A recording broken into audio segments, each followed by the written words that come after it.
All right, everybody, welcome into Sports Daily. Jacob Albrock, Tommy Castor here with you. Glad to be back on a Wednesday, on a Hawaiian shirt Wednesday, where Tommy is choosing not to participate for some reason. That's all right. We can have fun without you. It's Jacob Albrock here alongside Tommy Castor. Jad Chambers back in studio. It's been a long time. It feels like I haven't been here in forever, and the Royals have gone up in flames since the last time we talked last week. We'll get into that, of course, and they just keep getting lucky by what's happening around them. But we'll get into that. We'll dig in. We've got KU talk today. Shreyas Laddha, our KU insider, is joining us. We will also talk with Dan Israel. We moved him a day this week with the holiday. So he will join us to help preview that game. Chiefs opener against the Ravens tomorrow. It's all going to be a blast. It's all going to be fun. And we're glad to be here with you for it. Of course, you can call us at 869-1240. That's the IHOP hotline brought to you by IHOP, and it's all you can eat pancakes deal through September 15th. We'll give away a little HTO for you as well today, so stay tuned for your opportunity to win that. Tommy, it's been a minute. Good morning. How are you? Yeah, I'm good. Glad to be here today. Happy to have you back, although it's a little blinding when I look at you because of what you're wearing. But nevertheless, I'm glad that you're back. Glad that we're back here doing the show together. It's rare that I'm here on a Wednesday doing a show. I had some schedule changes this week. And so here on a Wednesday, and this is the first time that I have been a part of Hawaiian Shirt Wednesday, although, like you mentioned, I'm not partaking myself. But just seeing you in that get up. We're trying to start a movement here. I need to miss every Wednesday moving forward deliberately, just like not be on the show because I don't want to be associated with this. And because you hate fun and you hate all things joyous. It's cool. Whatever. It doesn't hurt my feelings. It does hurt my feelings a little bit. Savage will be with me next week. Don't worry. Savage will be in tomorrow. By the way, programming note, we're making picks for the first time on Friday. We have games in the books now for KU, K-State. We're getting ready to have a game in the books for the Chiefs. We'll talk about KU in a little bit. Let's start with the Royals, though, Tommy. This is wild. I left town on a Thursday, traveled all day. I think that was the day that Pasquantino and Ursig ran into each other. I was in the air. I was flying, and I got Tommy's text. I'm like, what in the world? Then the news comes down. Pasquantino essentially done for at least the regular season.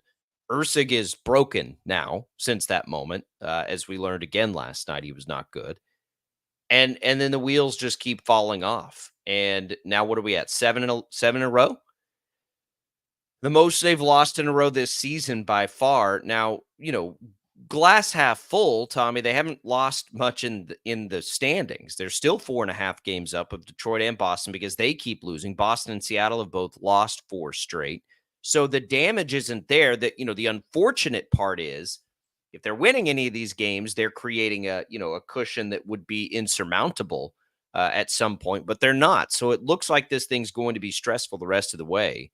And, I think the question becomes, Tommy, is there enough gas in the tank? Is there enough left to get there? I applaud them, and I have not heard you all's discussion on, bringing some of these players in, getting Pham in here. Gurriel's hurt, I know, but trying to do anything they can to salvage it, despite all the injuries. So I applaud them for doing that.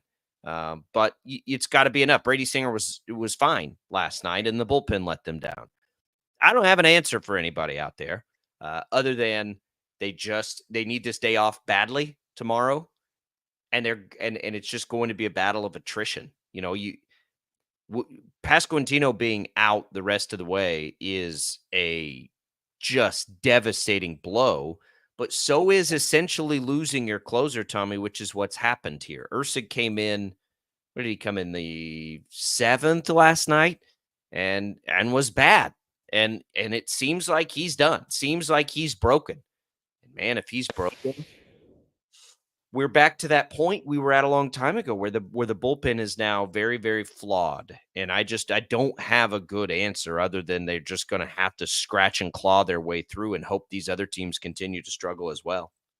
Yeah, it's been just insane to watch the way that the fortunes have swung for the Royals in a week's time. And I don't know really what they can do to fix it. I know what they need to do, but I don't know what they're going to be capable of doing to fix it. And really, I know that the bullpen, and you mentioned Ursig and all of that. I mean, that's all real, and those are all concerns with the bullpen. But that's not why, really, in my mind, the number one reason why the Royals have lost 7 in a row. They've not been able to score runs. I mean, that's been just the bottom line. Their offense, ever since Vinny Pasquantino went down, has gone silent. And they're exhausted. I know going into the game last night, Bobby Witt Jr. was 2 of his last 19. I know he had a hit last night.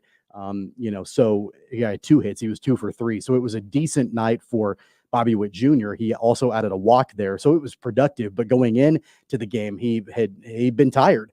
You could tell that.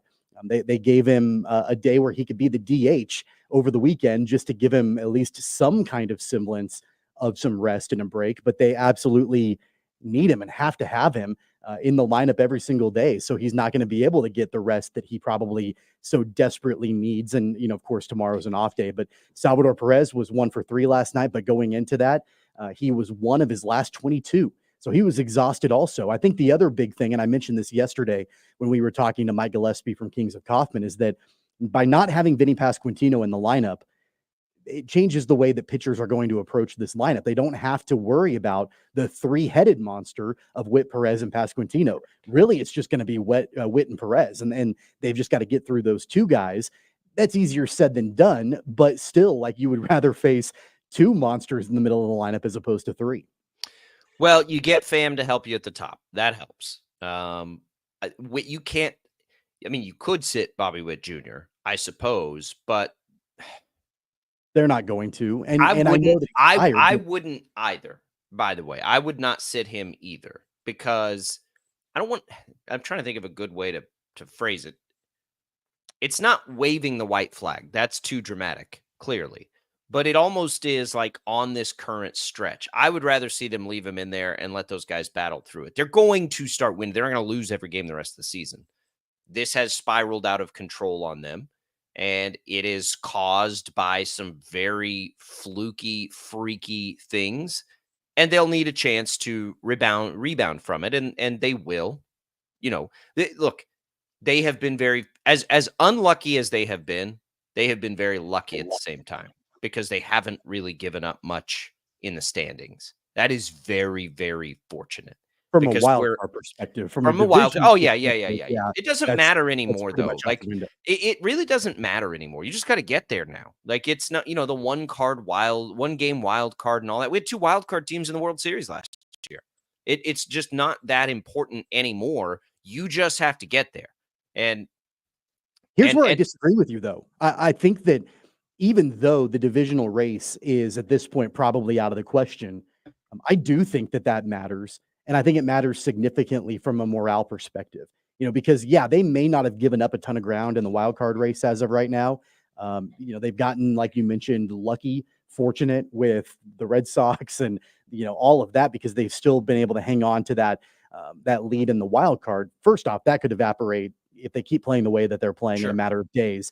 But number 2, from a morale perspective, it was 1 week ago today that the Royals not only were tied for the divisional lead with the Guardians, but they had the tiebreaker.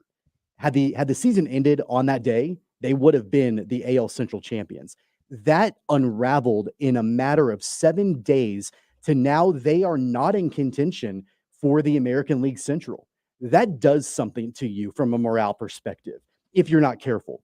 I think the Royals have a good amount of resolve.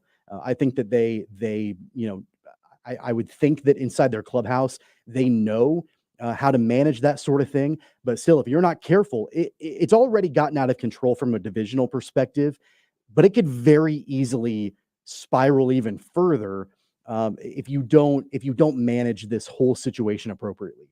So, I think in this specific scenario, with all of the things happening right now, that does I don't think that will affect their postseason chances one way or another. Last year, and the reason this jumps into my mind is because I remember a year ago. Do you remember last year, the Astros and the champagne and the wonder what it'll be like when somebody else wins the division? Guess we won't find out today. That whole speech, all those things.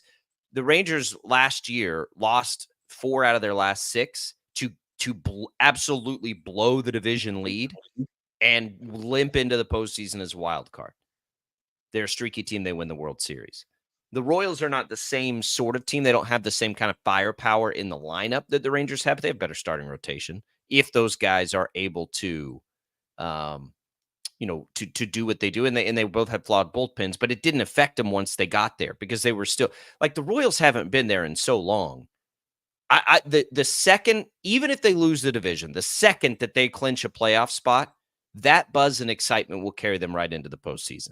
So, and what's on paper in front of us and what the roster is dealing with right now, it will feel like a win if they can still get there. Like it will feel like they overcame some adversity, even though in the division they had it right there.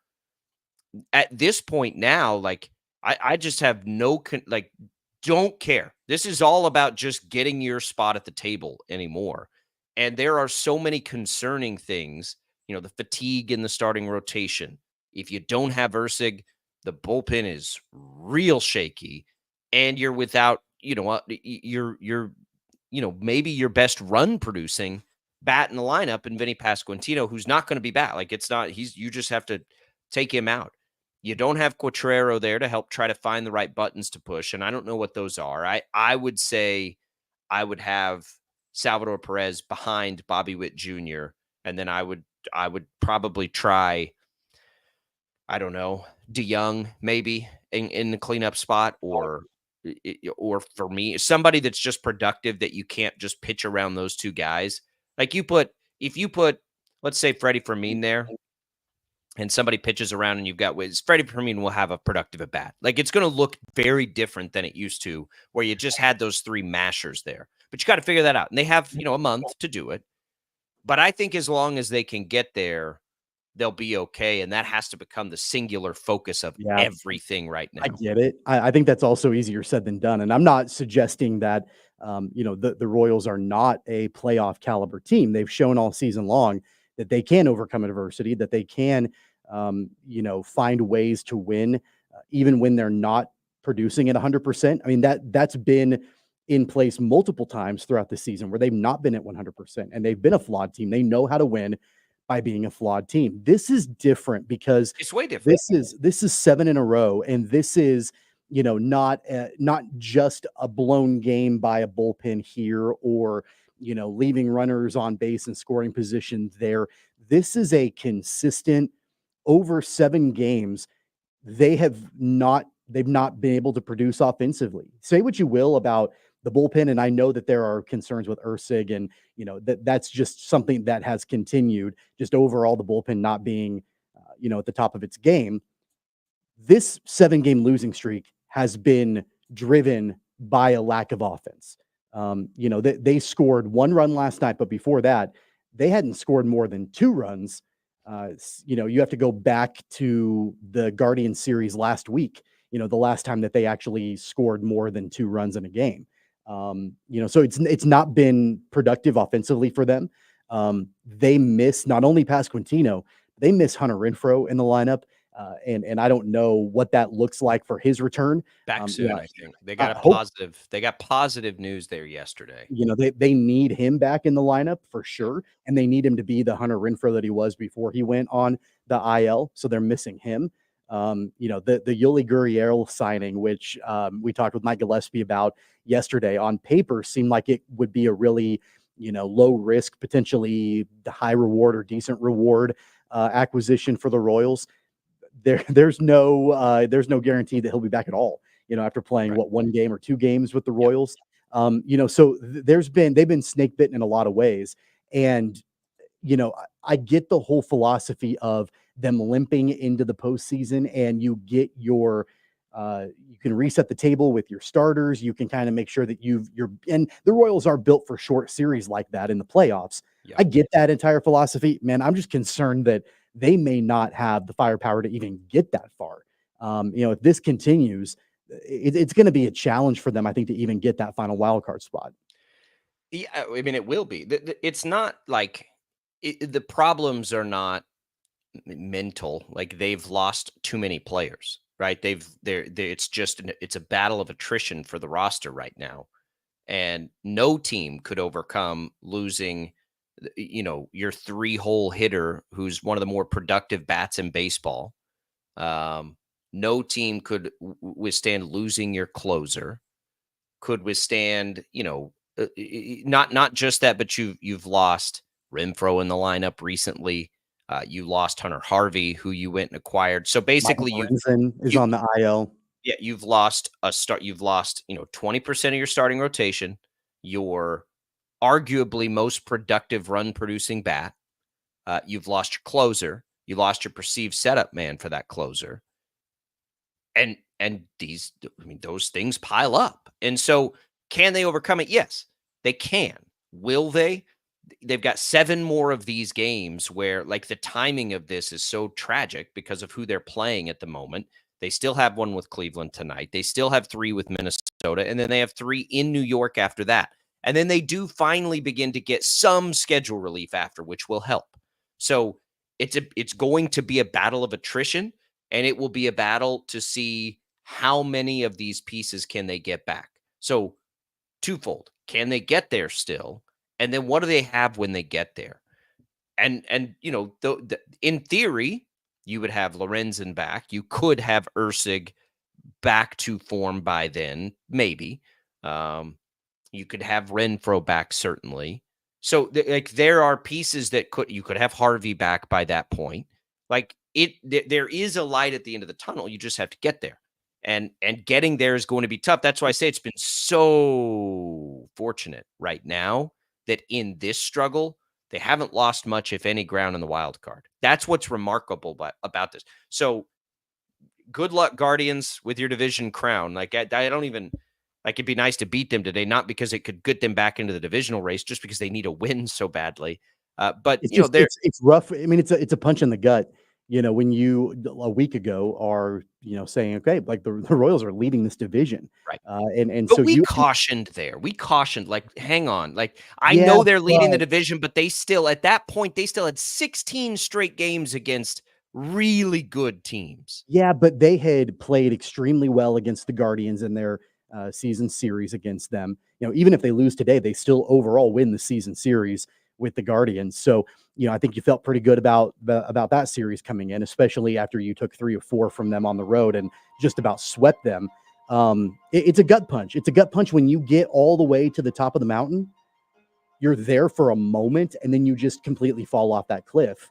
They've got to find a way to stem this tide and get out of this tailspin, because I understand, and you're probably more optimistic about this than I am right now. I know there's a light at the end of the tunnel. It's very distant, and they've got to do a lot, and they've got to cross their fingers and hope that the health returns for some of these critical players down the stretch, so they can be maybe not at full capacity because they won't have Pasquantino, but at least feel fairly confident in who they're trotting out on the field. I don't think that overall who they're putting out there overall, outside of the guys that we all know and love, they feel overly confident in. No. It's going to be a tough stretch. They've got to go 6-1 in these next 7 games for them to reach that 500 mark in the 20-game stretch that we had talked about. That's what the expectations were going into it. That was the expectation before they lost Pasquantino, before they lost Ursig. Like that all changes everything. Like, we can't put caveats on this. It's not good right now for them. They've got to turn it around if they want to, I guess if you are okay with the end result being, oh yeah, they limp into the playoffs and then they, I guess they maybe lose in the wild card round and then we're done. If that's okay. All right, cool. Like, I don't want to put an expectation once they get there. What I'm going to is like, yeah, that the expectation was for them to go 10-10 in that 20, but like the world got turned upside down on them. It's not the same as it was when that 20-game stretch started. Now, and I think that bleeds into the season. Now it is like you just got to survive all of these nuclear bombs that have been dropped in your lap to the roster over the next few weeks. And I do think we have to change that perspective on what we were hoping, not just for that specific number, but like now it's not can they get there as one of the best teams in the American League? Now it's just, can they still get there? Because they've lost.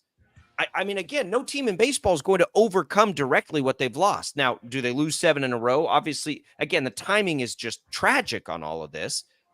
But there's good timing, too, because all the teams behind them in the wild card keep losing, too. It doesn't matter if they don't start winning some games. They have to start winning some games. The schedule doesn't care that they've lost all these players. It's just going to keep delivering body blows outside of the uppercuts and the haymakers of these injuries. They get Quatraro back tonight. Hopefully he can, get in there and they can rally around him and what he's been dealing with a little bit. We'll have more on this game in the second hour. We'll look at tonight's game specifically on the other side. All right, a lot of fun stuff coming today. In our next segment, we'll have Dan Israel in. We'll have Shreyas Laddha in. Dan Israel's second hour. We'll have Shreyas Laddha in, our KU Insider. That's coming up in just a few minutes. We'll look back briefly, probably, on the Lindenwood game and get more excited looking forward for the first real contest for KU. That's coming up next. All that baseball coverage on KFH presented by T-Mobile. Switch to T-Mobile, and you can get tons of benefits and still save on every plan versus AT&T and Verizon. Use the savings calculator to find out how at T-Mobile.com/switch. Little KU talk when we return on Sports Daily.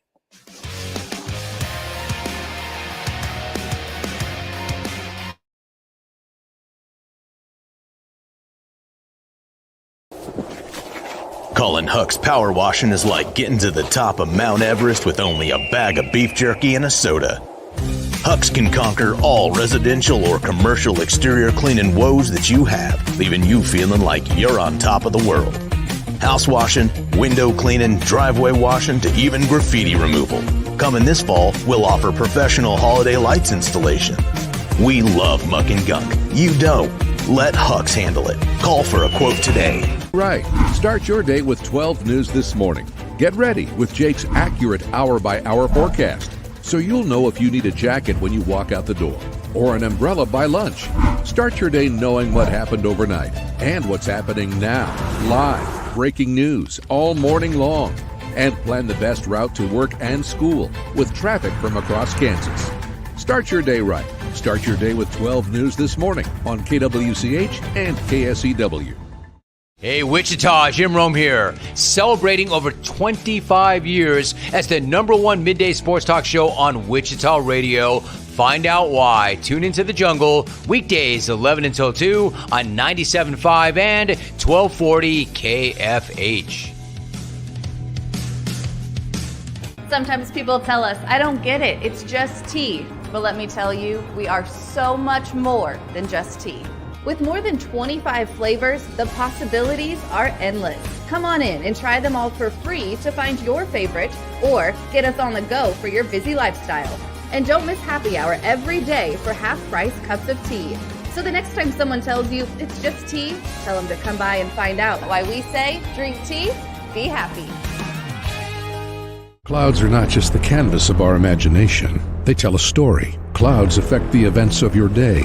Sometimes they growl, sometimes they inspire, but they're always the messengers of nature's mood written in the sky. Storm Team 12 understands the language of clouds. We're dedicated to decoding their message so you know what to expect. Behind every cloud, there is a story waiting to be told. Trust Ross Jansen and Storm Team 12, alerting you first to the impact on your life. When you need help, remember, you're not alone. We are here. We are neighbors. We are together. We are Kansas.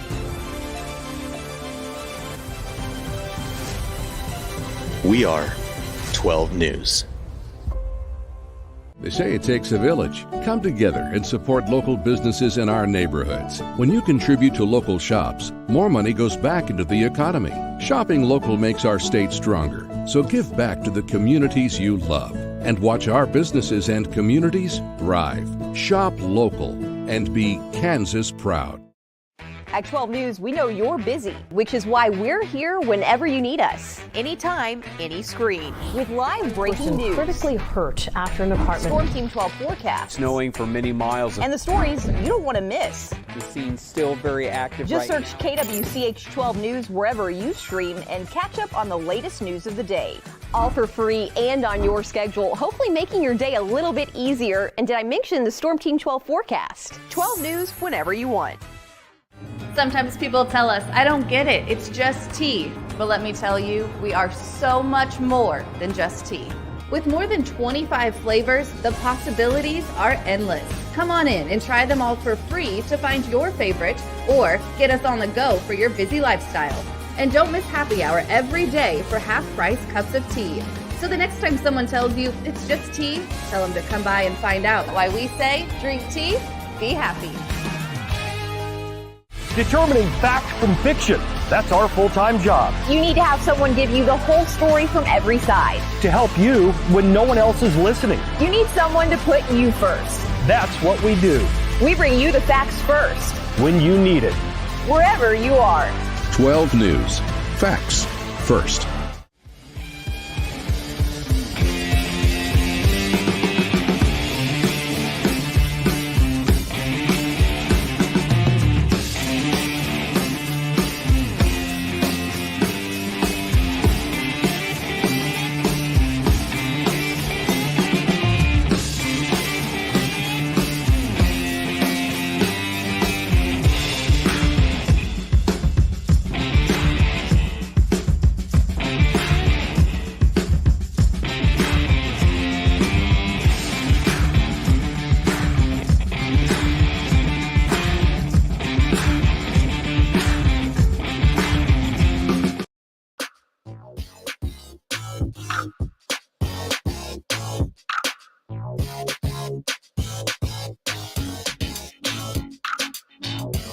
All right, welcome back in, everybody. It is Sports Daily here on KFH. Jacob Albrock, Tommy Castor alongside you as we make our way through a Wednesday here. So my days are all thrown off, Tommy.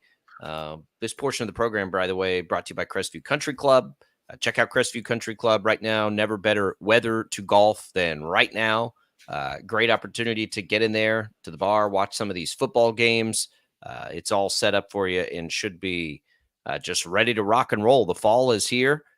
Great chili, usually. Great hot soup, good football food there that you can get your hands on. But we appreciate their support. Give them a By the call. way, I love how you're, talking about the food that they have there, which is all great. The first thing you go to is how good their soup is. Like, Their chili, their soups. Like to me, that's the fall. Yeah, That's good fall. they've got good soup, but it's like, not the steak, not a great burger, good tacos, whatever. It's like, oh, they've got really good soup. Yeah, like that's a great selling point. I got chili on my brain right now as we're about to start talking football and getting into football weather. It is football season. We have played college football. KU goes into the opener and beats Lindenwood 48-3. They do not cover the spread, which was hilarious. I think I had it at 45.5, but they don't cover. And so what we're going to do now is bring in our KU insider, Shreyas Laddha, to join the program as KU is, rocking and rolling. Shreyas, I mean, it's fine, right? That's what we wanted to see out of the opener. It's so hard with these games, like to even, if what are you going to evaluate? We saw Daniels play a half. He looked fine. Good, I guess, right? Like it's a good opener. I don't know what else we wanted to see there. Did you see anything that gives you any concern? Like, oh man, we really wanted to see X, Y, or Z out of that, or are we good and now we can really start the season? I mean, I don't think there's too much concern right now. Like you said, how much are you really going to make out of them playing an FCS opponent? They did what they were supposed to do after a little bit of a slow start. They had a nice run to kind of end the half of the first half offense, and the second half, the backups and the backups came in and they did a good job there. The one thing that I'm looking for in this Illinois game is who gets the quarterback, because I was looking at their stats, and obviously that the defense only, like, this first half was the first string defense. They only had, I think they ended the game with 2 sacks and 2 pressures the quarterback total. KU did. So I think that could be something to pay attention to in this Illinois game, because that's the big question mark with this team is who's going to get to the quarterback. Obviously, from what I saw from the defense, I was really impressed overall. I think, they are as good as they were last year, at least in the secondary. Their defensive line did what it was supposed to do for the most part. But just kind of looking at the overall stats on the pressures and sacks and stuff like that, you are hoping maybe they end up with a little more, but I think the opposing team, Lindenwood's quarterback, did a good job of getting rid of the ball before he got sacked a lot of times. So it'll be interesting to see what happens in this Illinois game. And obviously the big thing was, does Jalen Daniels look like Jalen Daniels? And initially Jalen Daniels did not quite look like Jalen Daniels because you could definitely see a little bit of rust and, the miscommunication with Luke Grimm on that interception. But, he looked like his usual self by the end of second quarter. And, they ended up with like 350 plus yards on offense in the first half between him and the running back duo. For me, Sharius, going into the game against Lindenwood, it was less about, what I wanted to see from individual players and positions. It was more about, this was the first game without Andy Kotelnicki calling the offense. And, they've got a new kind of offensive coordinators there. Jeff Grimes obviously comes in and all of that. Did you notice anything different, whether that's schematically or just in the way that that offense, is put together play wise, knowing that the Andy Kotelnicki era is now over? Yeah, I mean, they were under center a little more. There wasn't as much, kind of trickery, I'd say. But obviously, it's game one, so it's hard to really make around. But one of the things with Andy was, the people would complain about the fact that he would go for these kind of out of the box plays on really important downs where there's no reason to do that. I didn't see that with Jeff Grimes, but Andy has, if you watch that Penn State game, Drew Allier looked really, really good. Obviously West Virginia doesn't look like a great team right now, or the defense doesn't look great at least. But Andy, to his credit, it seems like it was the right move for him, at least after game one of the Drew Allier era, Penn State era. But with Grimes, I think there was, you can definitely see an imprint on his play, the run heavy offense a little bit. He talked about wanting to be balanced. So you can definitely see a little bit of balance there. I think one of the things with Andy was always like, just the vibe I got. And a lot of I think the receivers won't say this out loud, but, they get to be more involved in the Jeff Grimes offense. They're not used as blockers as much as they might have been with, Andy. And I think, you'll see that this year. They're going to be more involved. They're going to be used more. And especially three veterans who are all the same age, I think that's huge. But yeah, I think it's too hard to make an assessment really on the differences in Grimes and Andy. There were some subtle things like, being under center more, not being hurried up as much as Andy was at times. But I think it'll be really apparent in the Illinois game. So one of the other things we maybe didn't get a look at that could just be the opponent was Jalen Daniels running the ball. When it was when it was 2022 or 2023, when he was a legitimate bona fide in 2022 Heisman candidate, his legs were part of his game. Now he's not going to run like Avery Johnson's probably going to run at K-State, but running the ball is a part of it. He didn't do that at all in the game against Lindenwood, and I don't fault them for it. I probably wouldn't have either, but we still kind of want to see it, don't we? Like you want to see him take off and be able to do that. No, I 100% want to see it. I think somebody asked me this on a mailbag question last week, and the way I look at it is KU's been so cautious about his recovery. They've been erring on the side of caution every step of the way. So I didn't expect Jalen Daniels to go out there and be like, hey, here's a design run, go run for 10 yards. I expect Jalen Daniels to slowly incorporate that back into his game as the weeks come in. We'll probably see a little bit of running from Jalen in the Illinois game. But I think it's not going to be an end-all be-all thing where they do it right away. We're going to see him scrambling like crazy. We're going to see him extending plays as like Jalen Daniels does, because at the end of the day, this Kansas football team knows that they go as far as Jalen Daniels' health goes. Like if they want to win the Big 12 championship, it's going to happen with Jalen Daniels on the field. I don't see any other scenario in that scenario in that case. So I get the cautiousness from the team, from Jalen, from everybody. I'm sure he's itching to kind of run around a little bit because, it's always fun. But I expect this Illinois game we'll see him tuck and run a little more and maybe some design runs here and there just to kind of get him back to his old self. It's been so well documented, just the strength of the running back room for the Jayhawks coming into this season. It seems like Devin Neal, by the way, has been with the program for about 13 years now. He's been around forever, but between him and Daniel Highshaw, Sevion Morrison, all three of them had touchdowns. Again, I know they're playing an FCS opponent. They're not going to be able to, probably run all over every single opponent, but that's absolutely going to be a strength of this Jayhawks offense, and something that I would imagine that Lance Leipold is going to want to lean on, maybe so they don't even necessarily have to lean on Jalen's legs quite as much at the quarterback position. I know takeaways are difficult in a game against Lindenwood, but I'm sure that seeing that dominance on the ground, you would think would probably bode well for them moving forward. 100%. I think Jeff Grimes said it best. Devin Neal has the best make you miss ability of any running back he's coached, which is high praise because he's coached at a lot of different places. And Daniel Highshaw is one of those guys that kind of wants to love run people over. And he's like, if you combine those guys, and I'm always telling them to be a little bit more like each other. It's like a superpower or a superhero almost. And I kind of agree with that. They have two very different type of backs that complement each other well. And the Highshaw is the battering ram that seems to open up the Devin Neal like 40, 50-yard runs that happen in the second half on a continuous basis. And I think it's going to be really interesting to see how Illinois, kind of tries to defend both of them because they, the press conferences have talked about how important KU's running game is for opening up the offense, but also just how much easier it makes Jalen's life because these guys are getting 4, 5, 6 yards on first downs. Those are chunk yards you're getting. And now it's a 2nd and 5 or a 3rd and 4 instead of, a 2nd and 8 or 3rd and 9 or something like that. I think that is so underrated. And, just even not just them, but Sevion Morrison looked good. Obviously the competition that they're playing isn't great, but he looked good. Johnny Thompson looked good.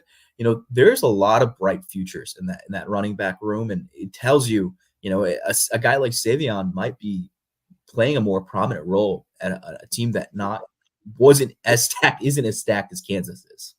Shreyas Laddha, KU beat reporter for the KC Star, joining us. Follow Shreyas and find his work on X. But Shreyas, let's look to Illinois now. They were really good against Eastern Illinois. Another one where it's like, I don't even know what to do with that. I mean, I guess it's better for Illinois fans that they were not bad against them, but I don't know how you look ahead. I know that KU's a 5.5-point favorite. I know that they're playing in Champaign. I assume this will be a really good test for KU, really good measuring stick kind of opportunity for them to get out there as the number 19 team in the country, as a road favorite against a Big Ten team, and prove it to everybody watching. Yeah, I mean, I think it's one of those things that, it's a game on Fox Sports 1. It's at night. It's an important game to showcase that, yes, this is a team that can win a Big 12 championship. And it starts by winning against Illinois. It starts by showing that you are better than a Big Ten team. It starts by showing that you can go on the road and win these kind of games, because Illinois has been watching the game tape. They know what Kansas is. They know that they lost a game that they could have won last year at certain points. And they've talked about it, that they, this Illinois team is not is much better than last year's team. I mean, I went back and watched a little bit of last year, and I'm just looking at them against Eastern Illinois. I think the one good takeaway for Illinois fans is Eastern Illinois was projected to finish 2nd in their conference in the Big Sky, I believe.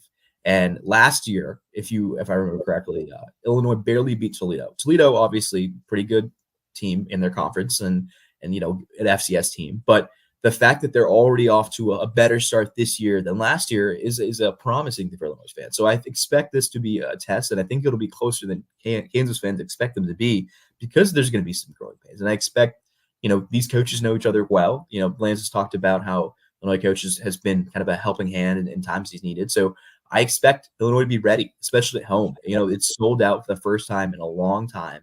That tells you the power of Kansas football and the excitement around Illinois football right now.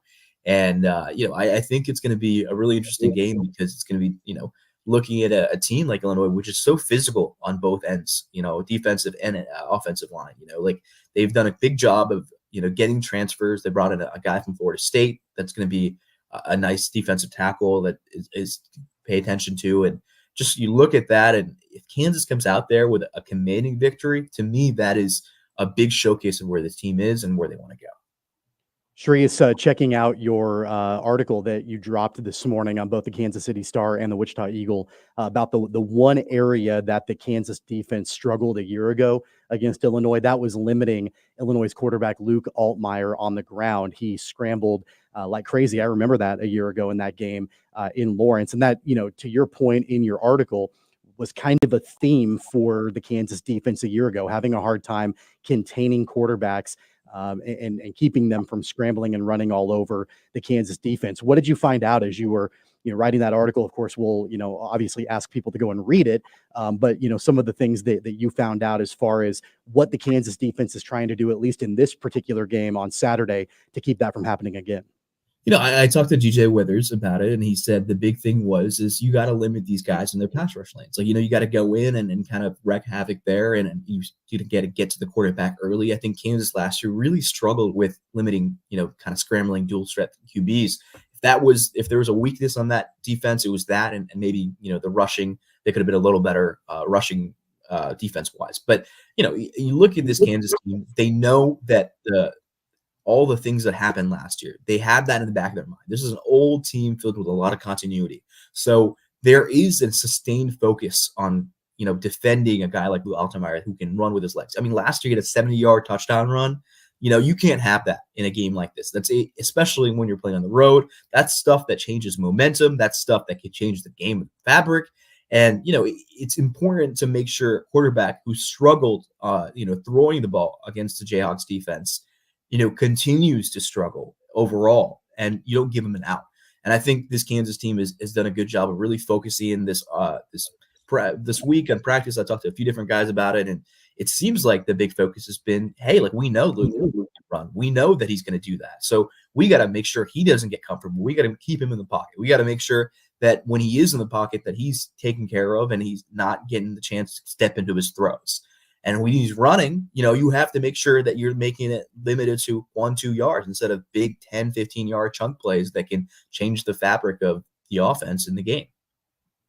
It's going to be good. They ran it as much as they threw it in that game against Eastern Illinois. Again, it's hard to take definitives away from that stuff, but you can read that preview and more of Shreyas' work as he looks ahead to this. You can follow him on X at SHRE98. Shreyas, let's go. Now we can really start the football season, right? Now we're getting good here. That was a nice little tune-up. We'll call it the preseason. Now it's getting real for KU. We're looking forward to it. Absolutely. There goes Shreyas Laddha.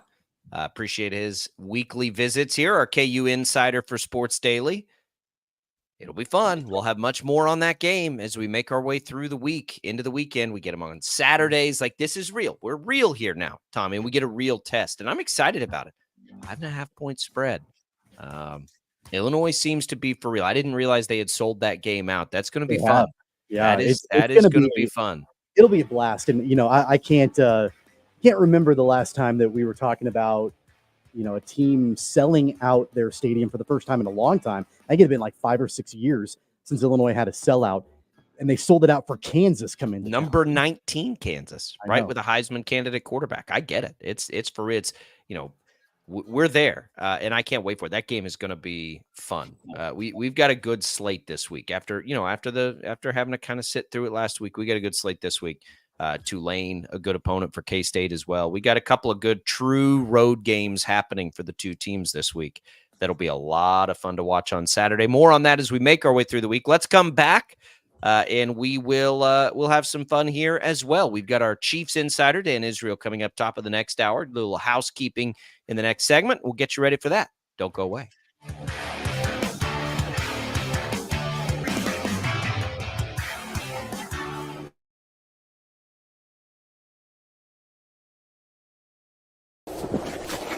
Colin Huck's power washing is like getting to the top of Mount Everest with only a bag of beef jerky and a soda.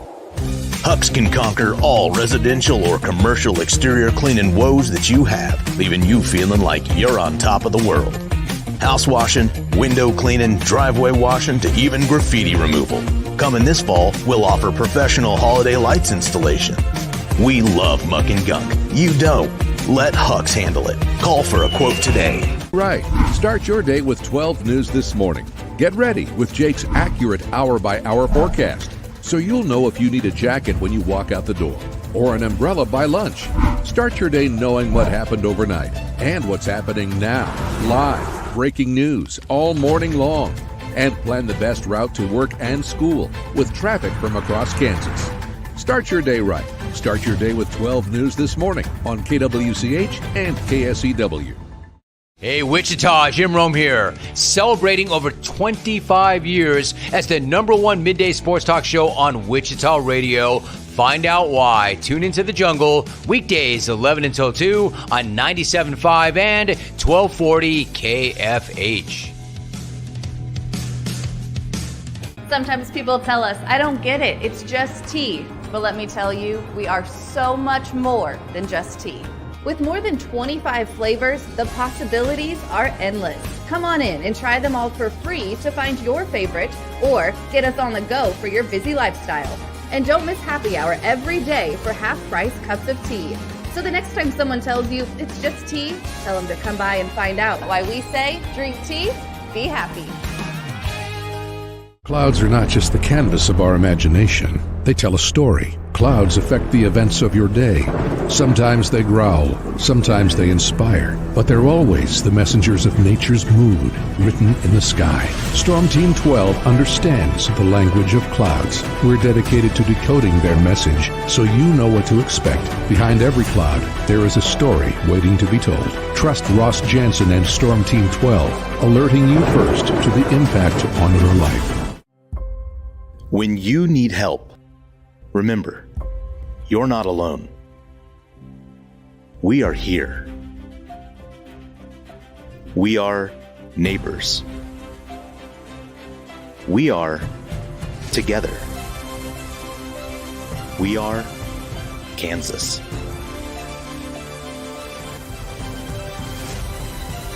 We are 12 News.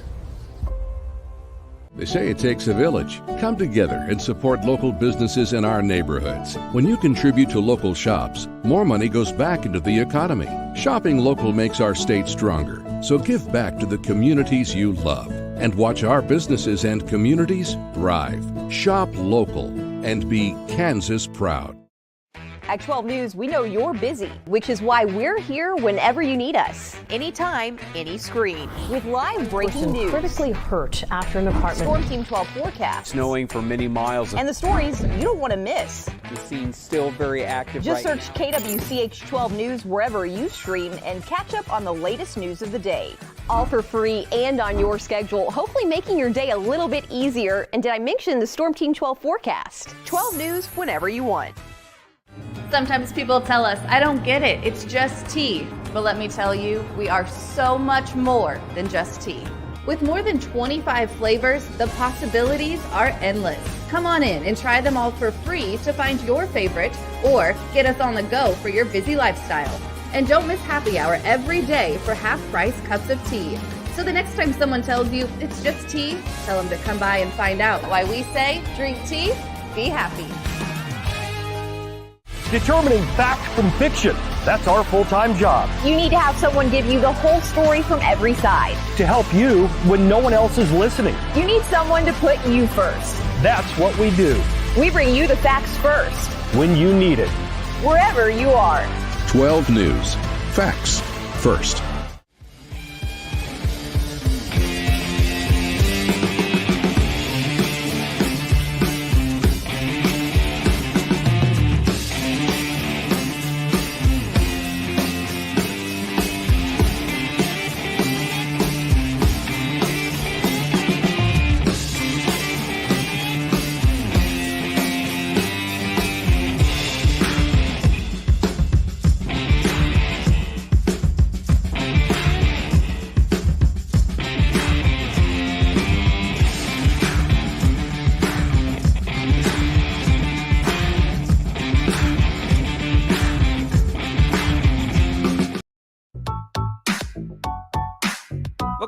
everybody. Sports Daily here on KFH. Let's set up our HTO giveaway, a text to win contest. You can enter the contest by texting the keyword T to the short code 20357. That will get you a free iced tea, more than 20 flavors, a free coffee drink with Free Reign Coffee, now featuring an apple crisp dirty chai or a butter pecan mocha to 2 new fall flavor options from HTO. You can enter once per day.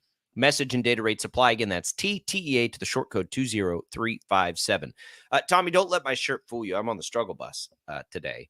A trip home to Texas is always a wild experience.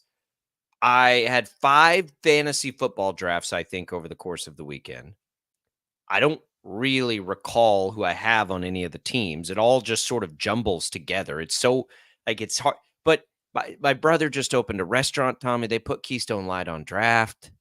I got a wild and crazy family, and it's like nonstop activity. It's all a blur. It's a blur. My back is thrown. I don't know, man. It's I'm getting too old for this. You had 5 fantasy drafts. I know of one of them. Yeah, because I was a part of one of them. Yeah, you were helping. I was at a 6-man football game in Wildorado, Texas, trying to get enough reception to text pick Tommy. I have to tell you, and I didn't say this while you were gone, because you're on vacation. I want you to enjoy yourself. So I figured I would bring it up on this program. Yeah, that was probably the least fun draft I've ever been a part of, ever. Because you were trying to help me. Yeah, and it wasn't your fault. I mean, I'm happy to help. But the service was so bad in the basement of the house that we were in that I kept trying to take pictures of the draft board to send to you, and the pictures weren't going through. And then you're the only one that's not there. And so everybody's picking relatively quickly. And I'm still waiting for the picture to go through to you. And then everybody's looking at me like, how come your guy hasn't picked yet? And I'm like, I can't get the text to go through. I don't know. We're sitting here waiting. It was in fact, there were multiple times I was so busy working on figuring out who you were going to take that I was right after you, and I had no clue who I was. That's all part of my strategy to throw you off your game. No, and it felt to me like we were moving moderately quickly, which speaks to how bad the reception must have been on your end. Because as soon as I'd get one, I'd fire one right off, and then the back and forth must have been bad.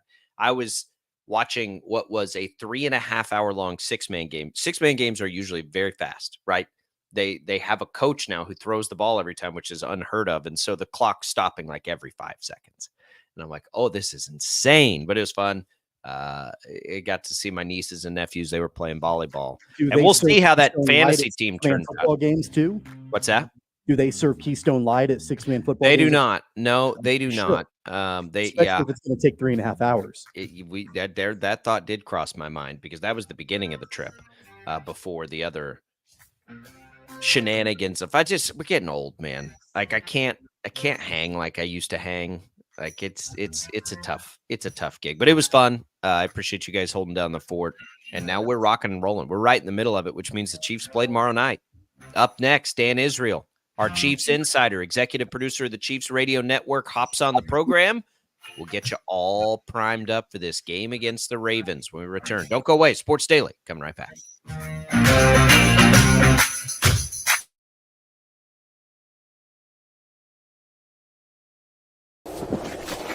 Colin Huck's power washing is like getting to the top of Mount Everest with only a bag of beef jerky and a soda. Huck's can conquer all residential or commercial exterior cleaning woes that you have, leaving you feeling like you're on top of the world. House washing, window cleaning, driveway washing, to even graffiti removal. Coming this fall, we'll offer professional holiday lights installation. We love muck and gunk. You don't. Let Huck's handle it. Call for a quote today. Right. Start your day with 12 News this morning. Get ready with Jake's accurate hour-by-hour forecast, so you'll know if you need a jacket when you walk out the door or an umbrella by lunch. Start your day knowing what happened overnight and what's happening now. Live, breaking news all morning long. And plan the best route to work and school with traffic from across Kansas. Start your day right. Start your day with 12 News this morning on KWCH and KSEW. Hey, Wichita, Jim Rome here, celebrating over 25 years as the #1 midday sports talk show on Wichita Radio. Find out why. Tune into The Jungle, weekdays 11 until 2 on 97.5 and 1240 KFH. Sometimes people tell us, I don't get it, it's just tea. But let me tell you, we are so much more than just tea. With more than 25 flavors, the possibilities are endless. Come on in and try them all for free to find your favorite or get us on the go for your busy lifestyle. And don't miss happy hour every day for half-price cups of tea. So the next time someone tells you it's just tea, tell them to come by and find out why we say drink tea, be happy. Clouds are not just the canvas of our imagination. They tell a story. Clouds affect the events of your day. Sometimes they growl, sometimes they inspire, but they're always the messengers of nature's mood written in the sky. Storm Team 12 understands the language of clouds. We're dedicated to decoding their message so you know what to expect. Behind every cloud, there is a story waiting to be told. Trust Ross Jansen and Storm Team 12, alerting you first to the impact on your life. When you need help, remember, you're not alone. We are here. We are neighbors. We are together. We are Kansas.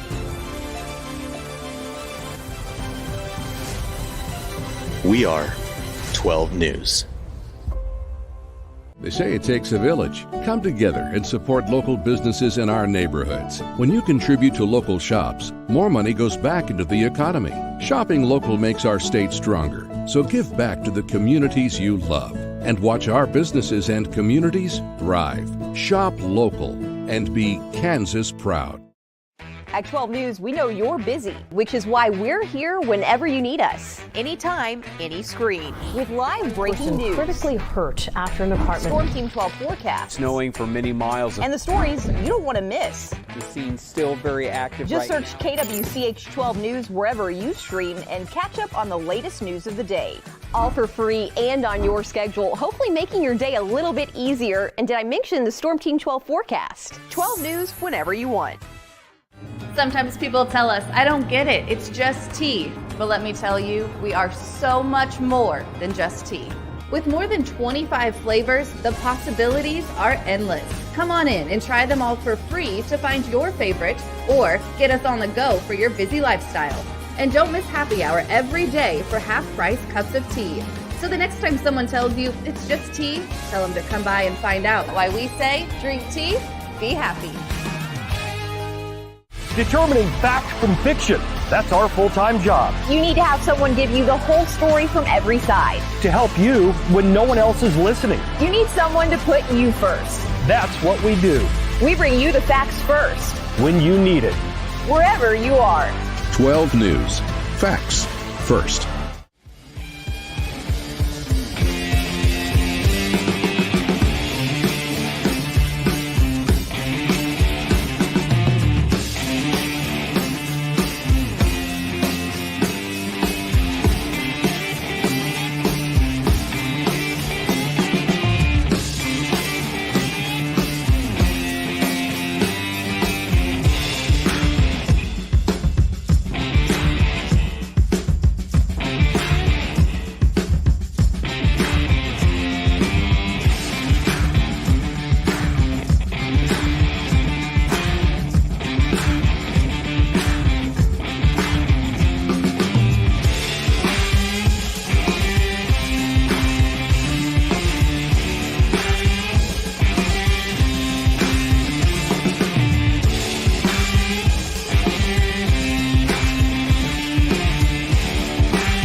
Now from Wichita's most listened to sports radio, 97.5 and 1240 KFH. This is Sports Daily with Jacob Albrocht and Tommy Kester. Caught! Touchdown! Kansas City! Hey, Chiefs Kingdom, we have you covered. Joining Sports Daily Live, executive producer of the Chiefs Radio Network, Dan Israel.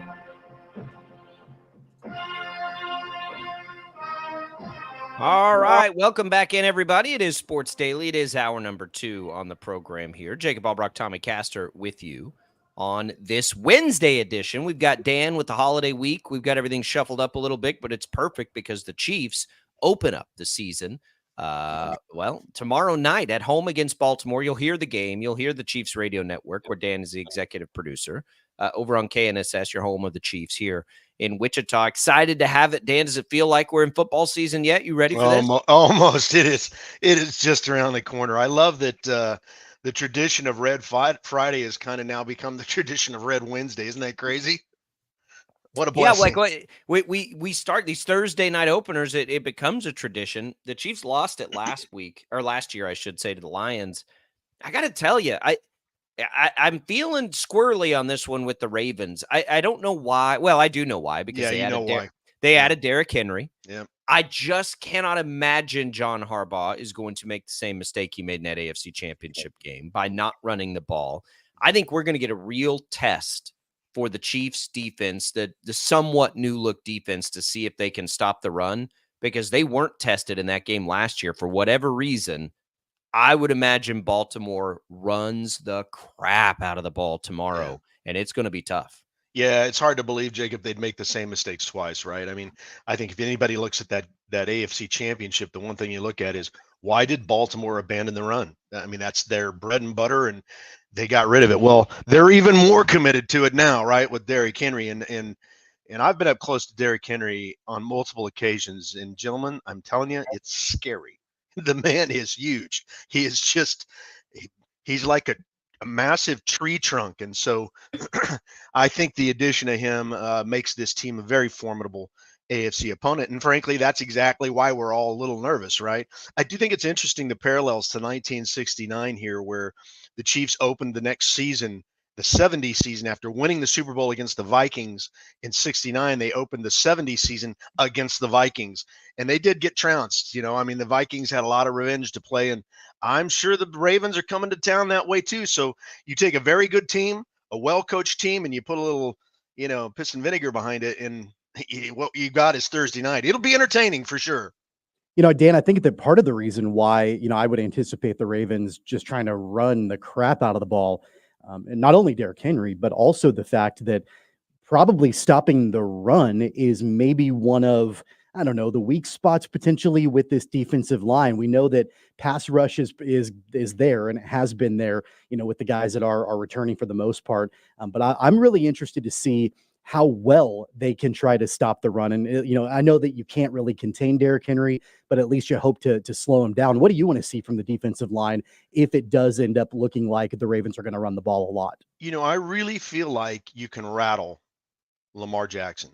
He hasn't proven to me that he has the gravitas to kind of sit through those trying times and make it out the other side, making something happen, whether it's a behind the back or a sidearm pass or all the things we see Mahomes do when he gets cornered.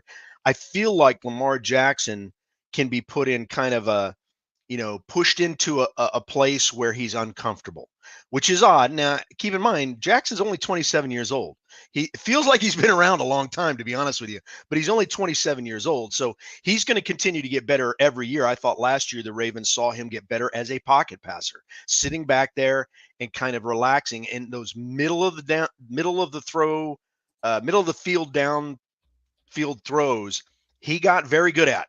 He would sit back in the pocket, and he looked like a Tom Brady for a minute. Not so much on the sides, throwing the passes to the sideline, not very accurate, not throwing on the run like Mahomes, but he does still scramble with those legs. So I want to see the Chiefs defense get enough pressure on him to rattle them, because I think that is one of the things we saw in the fourth quarter of that AFC Championship is they melted down. The Chiefs stood firm, and they melted down. I'd like to see that again, but it's going to be a tough call, let me tell you. Well, and that's kind of a part of it, I think, where the fear comes in. To me, it's the defense. Can they be what they were last year? Yeah, Lamar Jackson can be put into a corner, but can he be without Snead? Can you, without a spy, kind of with Willie Gay, and a pass rush that we've had questions about coming into this season. So I think that's where I look at it and I'm like, okay, this defense, here's your test. Can you be what you were? And again, I don't think long-term they need to be as good as they were, because I think the offense is way better. But I think the defense will get its truest test right here out of the gates. If they can do well against the Ravens, then I'm in. But it just seems like a very tall task here in this opener to get that done. Yeah, no doubt. I think one of the things that's interesting too, Jacob, is like a normal run game, a team with a normal run game. One of the things that they experience is they're not explosive. They just slowly and methodically accumulate points over 4 quarters. That's the way the run game works. Not so with Derrick Henry. Man, he is one step away from breaking it and being gone. And so you kind of get that run game with that explosive potential. I don't like that recipe. I just, it's going to be a full dance card for the Chiefs defense. We're going to see right from the get-go here how good they are and whether or not they can make adjustments as fast as the other guy.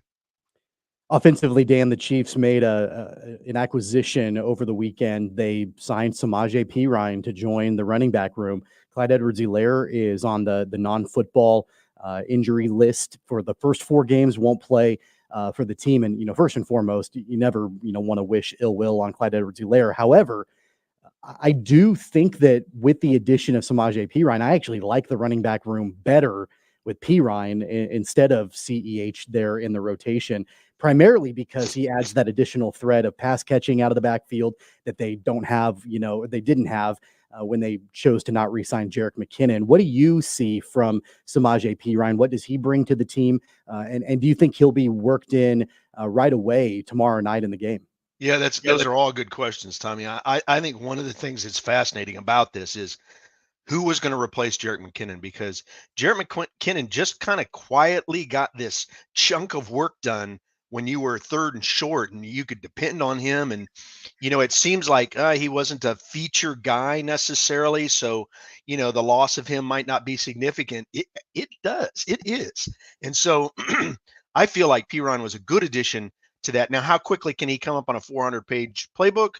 I don't know. I guess it would somewhat depend on how different his scheme was than what ours is. But I love the idea of having him back there, because as much as the Cinderella story of Carson Steele attracts me, you need more than 2 running backs. It's just a fact of the matter. You just need more than 2 running backs, even on a team whose offense necessarily doesn't feature the run. The way Pacheco runs, he's so violent that, that's a very wear and tear kind of situation, and you don't want to be going anywhere. You don't want to go on a long trip without a spare tire, Executive producer of the Chiefs Radio Network, Dan Israel, joining us in the other part of the offense, the passing game. I've wondered this for a little while, Dan, as Hollywood Brown's not going to play.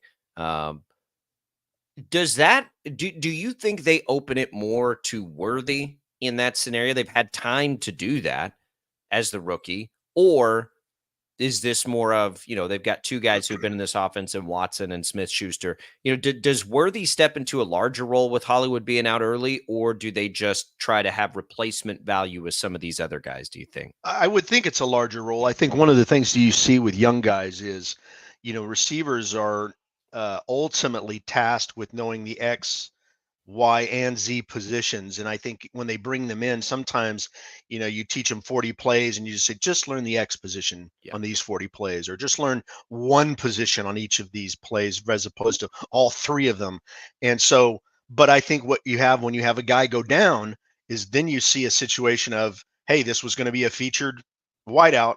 Who's going to step into that role? And it will just intrinsically push him into a higher role and to needing more knowledge. But I think they'll be careful not to just saturate and overload him, because that can certainly happen. And as much as you want to win this first game, what you don't want to do is create a head case in a receiver that takes 4 to 6 weeks to straighten out. So my guess is they will heighten his role. They will increase his role, but they won't make it a full load, a full burden to him quite yet. That would be my guess. Dan, I want to go back to the defense and specifically the secondary. Getting Justin Reed back healthy is definitely great for the Chiefs heading into this season, because we weren't exactly sure what that timeline would look like for him. It's obviously going to be a challenge not having L'Jarius Sneed on this roster. Of course, they still have Trent McDuffie. There were a couple of young cornerbacks that stepped up in the preseason as well.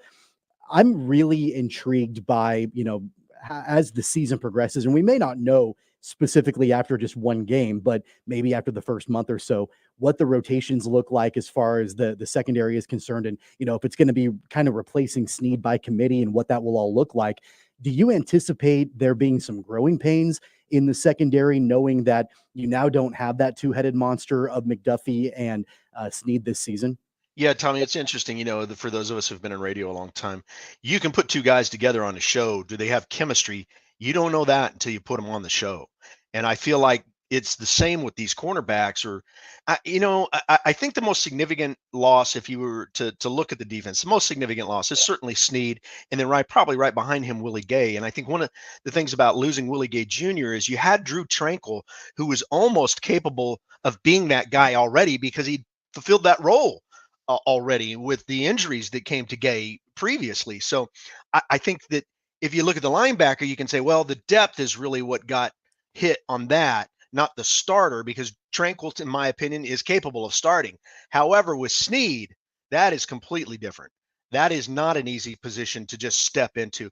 While McDuffie may come down to be a top 5 defensive back, and wouldn't surprise me in the least if he did, who's going to become the Trent McDuffie? If he becomes the Sneed, who becomes the Trent McDuffie? Yeah. I don't think the Chiefs have solved that, and I don't think they're going to be able to until they get these guys out on the field and they see who's learning the fastest, who's absorbing the quickest, who's able to have recovery speed when they make a mistake. I think that only comes from game time. But one of the things I love about Steve Spagnuolo is, man, his eyes are everywhere. He doesn't miss a thing. So it's always nice to know that, for a guy who's probably 5'9" down there, he can see over everybody and see everything on that field. Dan, it's funny. We've gone now almost 15 minutes. We haven't talked about what has been and was the biggest question of the offseason, and that's left tackle. You got a rookie out there at left tackle. He's going to, in all likelihood, take all the reps against a defense that typically is one of, if not the best defenses in football, no matter who they have on the roster. Every single year they are. How much do you think he will be able to, I want to say survive. That's probably not fair, but it will be a little bit of survival mentally, I would think, against a defense like that. They're going to throw the kitchen sink at him, and he will get a perfect test to see if he's capable and ready to step up to that challenge right away. I think you're right about the mental survival, because I think one of the things that Kings is going to find out here is that the physicality of this league is so much more intense than what most of these guys saw in college. And the speed and quickness. I mean, I remember in the early 90s, I would be down on the field before games, setting up and running wires and working out wireless issues. And I would see guys that weighed 300 pounds and ran, 5'0" 40s. And you're just thinking, that isn't right. That isn't human. It's not natural to see a man that large moving that quickly. And those defensive linemen, that's what a good defensive line is. And you take one that's experienced, a guy who plays it like a pitcher, who's throwing you a fastball and setting up his change. I just think it's going to be a lot for him to absorb, but that is part of the role here. And I think that's probably one of the roles where Wanya was struggling, was to kind of get over those humps. And so you have to figure out what you have and what you don't have. And man, it's so odd here for the three of us to be talking about it. The maybe the most difficult game of the season is Thursday night, the very first game. Yeah, Dan, I really think too, when we're talking about, I know the offensive line has been, a little bit of a question mark, at least on the left tackle. I wonder, and I know they've locked up Creed Humphrey. I know that they feel really confident, especially with the interior of that line. Do you anticipate, it hasn't been talked about a whole lot recently, at least with Joe Thuney. I know he was working his way back from an injury as well. That left side of the line, left of Creed Humphrey, You've got some inexperience with, the new left tackle, and then Joe Thuney. Do we know if he's 100%, if he's going to be ready to rock tomorrow night? I would say not 100%, but he will somehow reach down and find out a way to get to 99%. He's just that kind of guy. And I do think the interior three, Thuney and Creed and Trey Smith, I just think are so accomplished at what this offense requests of them to do that it does make it lessen for the right and left tackles. However, and I would also add into that the creativity of Andy Reid, the mobility of Patrick Mahomes lessens that demand on the blind side. Mahomes is quick enough to evade traffic to his right. And so I think they're ideally set up to maybe not have their strongest positions where you would normally see those for a statue or a pocket type passer.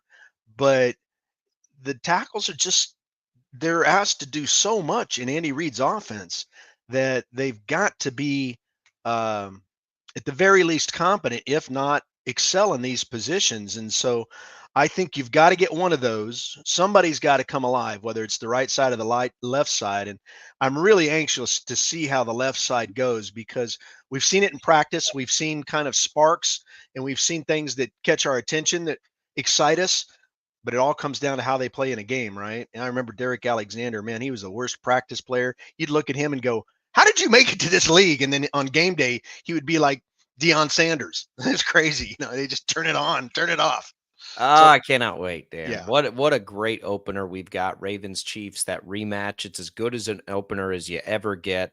And it'll be tomorrow. All the coverage on the Chiefs radio network over on KNSS tomorrow. Dan will be there, a part of it. Mitch Holthus on the call, of course, as we get ready to begin a journey for a three-peat. That's the goal. I mean, history is on the line this season, and it starts with a tough a game as they'll have on their schedule, Dan, tomorrow night. We can't wait for it. Absolutely. Thanks, guys. Appreciate it. There goes Dan Israel. Man, Tommy, we picked him last week, and I took the points. Because it is going to be, and that doesn't mean I don't think the Chiefs will win, because I haven't decided on that yet. I just want the points at this point, because the test is so good. It's so good. We'll have much more on the game tomorrow. Not to worry, Chiefs fans. We'll get to it.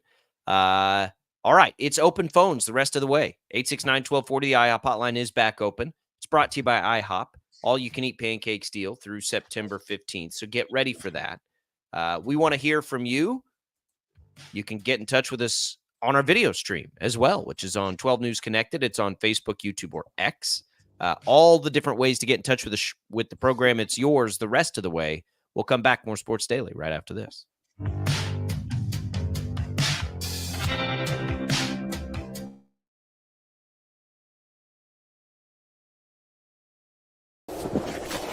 Colin Huck's power washing is like getting to the top of Mount Everest with only a bag of beef jerky and a soda. Huck's can conquer all residential or commercial exterior cleaning woes that you have, leaving you feeling like you're on top of the world. House washing, window cleaning, driveway washing, to even graffiti removal. Coming this fall, we'll offer professional holiday lights installation. We love muck and gunk. You don't. Let Huck's handle it. Call for a quote today. Right. Start your day with 12 News this morning. Get ready with Jake's accurate hour-by-hour forecast, so you'll know if you need a jacket when you walk out the door, or an umbrella by lunch. Start your day knowing what happened overnight and what's happening now. Live, breaking news all morning long. And plan the best route to work and school with traffic from across Kansas. Start your day right. Start your day with 12 News this morning on KWCH and KSEW. Hey, Wichita, Jim Rome here, celebrating over 25 years as the #1 midday sports talk show on Wichita Radio. Find out why. Tune into The Jungle, weekdays 11 until 2 on 97.5 and 1240 KFH. Sometimes people tell us, I don't get it, it's just tea. But let me tell you, we are so much more than just tea. With more than 25 flavors, the possibilities are endless. Come on in and try them all for free to find your favorite, or get us on the go for your busy lifestyle. And don't miss happy hour every day for half-price cups of tea. So the next time someone tells you it's just tea, tell them to come by and find out why we say drink tea, be happy. Clouds are not just the canvas of our imagination. They tell a story. Clouds affect the events of your day. Sometimes they growl, sometimes they inspire, but they're always the messengers of nature's mood written in the sky. Storm Team 12 understands the language of clouds. We're dedicated to decoding their message so you know what to expect. Behind every cloud, there is a story waiting to be told. Trust Ross Jansen and Storm Team 12, alerting you first to the impact on your life. When you need help, remember, you're not alone. We are here. We are neighbors. We are together. We are Kansas.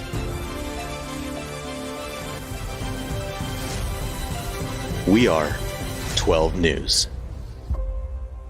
They say it takes a village. Come together and support local businesses in our neighborhoods. When you contribute to local shops, more money goes back into the economy. Shopping local makes our state stronger. So give back to the communities you love and watch our businesses and communities thrive. Shop local and be Kansas proud.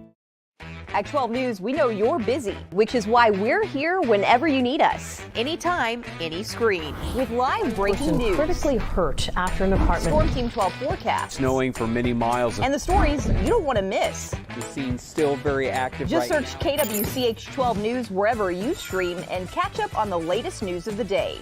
All for free and on your schedule, hopefully making your day a little bit easier. And did I mention the Storm Team 12 forecast? 12 News whenever you want.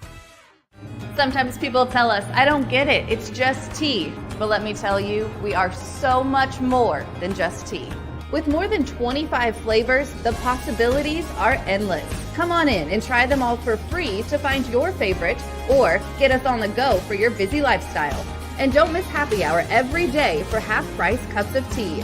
So the next time someone tells you it's just tea, tell them to come by and find out why we say drink tea, be happy. Determining fact from fiction. That's our full-time job. You need to have someone give you the whole story from every side. To help you when no one else is listening. You need someone to put you first. That's what we do. We bring you the facts first. When you need it. Wherever you are. 12 News. Facts first.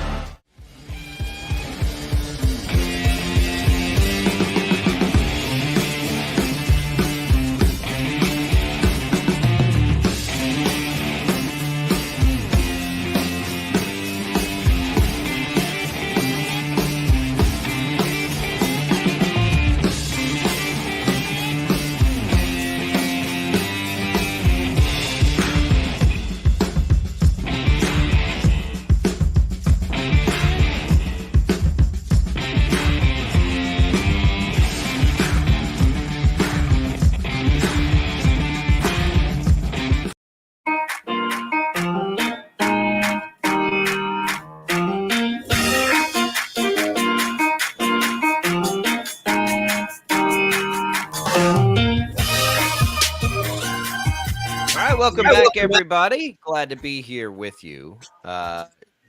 Reached out to me, great listener on social media, intrigued, ears perked up a little bit when I said Keystone Light on draft at my brother's new restaurant. It's just a brilliant idea from him. And it was fun. It was awesome. It's just hard sometimes to remember. My memory is not good when I go on long weekends like that I am no longer 23 years old. And there are consequences for my actions.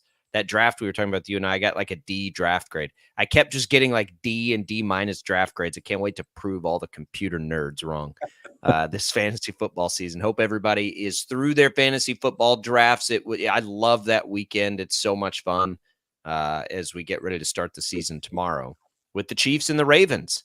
Let's go to the IHOP hotline. Fred's on the line, wants to talk a little Chiefs with us here. Fred, what's up? Welcome into Sports Daily.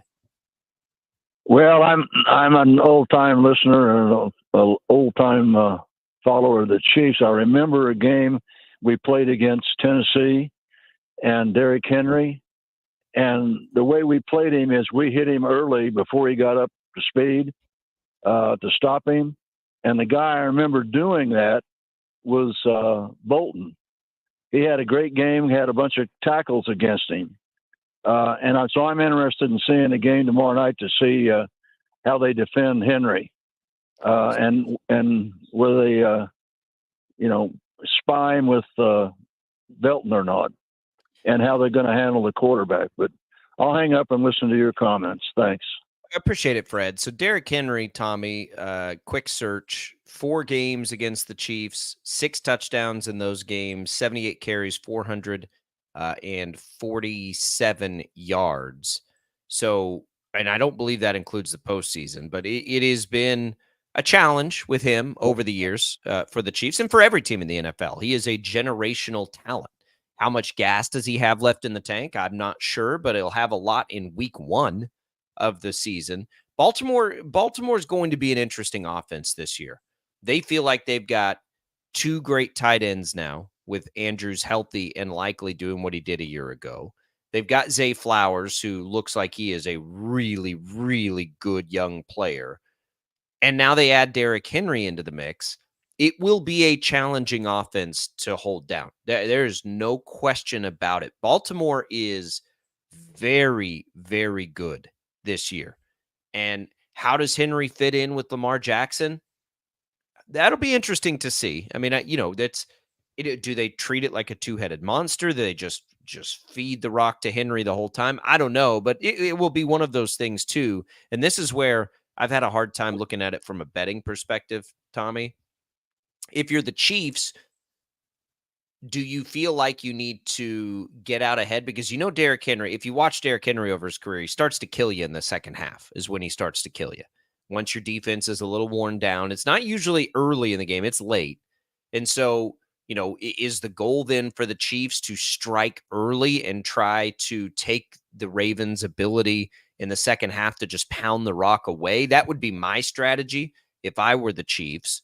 You could also look at it as just keep Baltimore's offense off the field and try and pound it with Isaiah Pacheco. There's a lot of different little interesting strategy nuggets in all of this. I sure wish they had Hollywood Brown. But it's hard for me to look at it like from over under and all that stuff, because there's the game planning in this one is fascinating on how you do it. It's not really one of those things where it's like, oh, let's just go play to our strength. You do have to try to counter what the other is doing. And both sides have to do this. The Ravens do too. But it makes it a little tricky and fascinating football game to watch, I'm sure. Well, let's go back specifically to, Fred talking about Nick Bolton and his role. I think that, when we're talking about Chiefs linebackers, the conversation all offseason has been primarily around the loss of Willie Gay Jr. And I think Nick Bolton, is quietly probably the best linebacker on that roster. And I think part of the reason why he hasn't been talked about quite as much this offseason is because he did miss significant time in the middle of the year last year with injuries. But when he was out on the field early in the season and then late in the year, and especially during the playoff run, he was an impact player for Kansas City. And he's going to be, a guy that, not that he wasn't already a leader on that defense, but he will continue that. I mean, I'm pretty sure that at least a year ago, and I don't know if it started last year or started in previous seasons, but he's the signal caller, for the defense. He was last year. I would imagine he'll continue that this year as well when he's out on the field. And so he was a large reason why the Chiefs defense was one of the top defenses in the NFL when he was healthy and out there. And so I do think that that's going to be critical tomorrow night. It wouldn't surprise me one bit if the Chiefs defense completely sells out to stop Derrick Henry, and plays man coverage in the passing game. I think that if you're kind of, picking your poison, like if I'm Steve Spagnuolo, and I'm picking my poison, I would rather Lamar Jackson try to beat me with his arm than have Lamar Jackson and Derrick Henry beat me with their legs. And so I think knowing that, I mean, it wouldn't shock me one bit, if we see some of those Ravens wide receivers, specifically Zay Flowers, and, I think Mark Andrews will probably get involved in a large way too, have pretty solid games, because I think the Chiefs defense is going to do whatever they possibly can do to stop that run. Well, sure. But again, to the, back to what we opened with Dan with, that's all fine and well. But the Ravens, if they don't run the ball again a ton, no matter what the Chiefs do, it will be a mistake. Like, you have to make this Chiefs defense prove it over and over and over again. And then the pressure becomes on the Ravens defense a little bit. The Chiefs are not at full strength offensively. They're just not. And so now it's like, can this, what I think will be by the end of the season, an insanely potent, high scoring passing game, can they come out of the gates that way?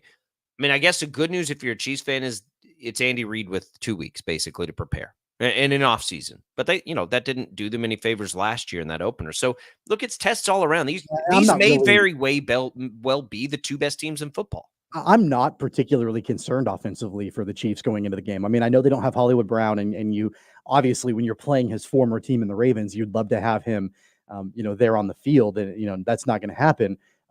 So yeah, you're depleted a little bit in that regard. I'm glad that they have reinforcements in Juju Smith-Schuster. I'm glad that they have reinforcements in Samaje Perine.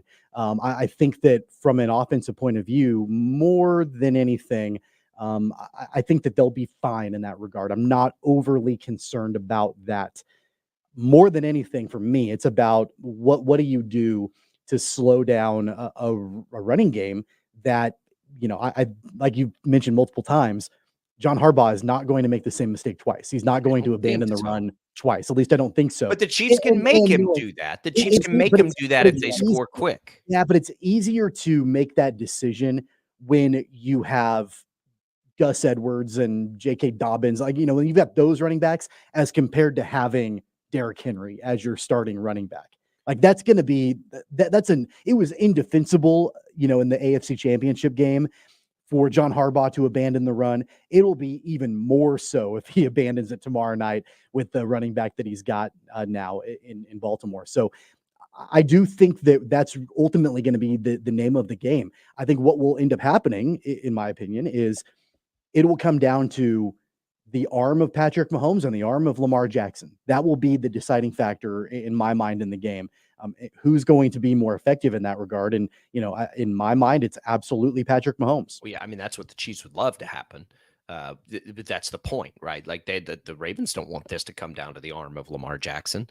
They want it to come down to the legs of Derrick Henry. And the legs to some degree probably of Lamar Jackson. Although that's one thing I do wonder about Lamar this year is with Henry there.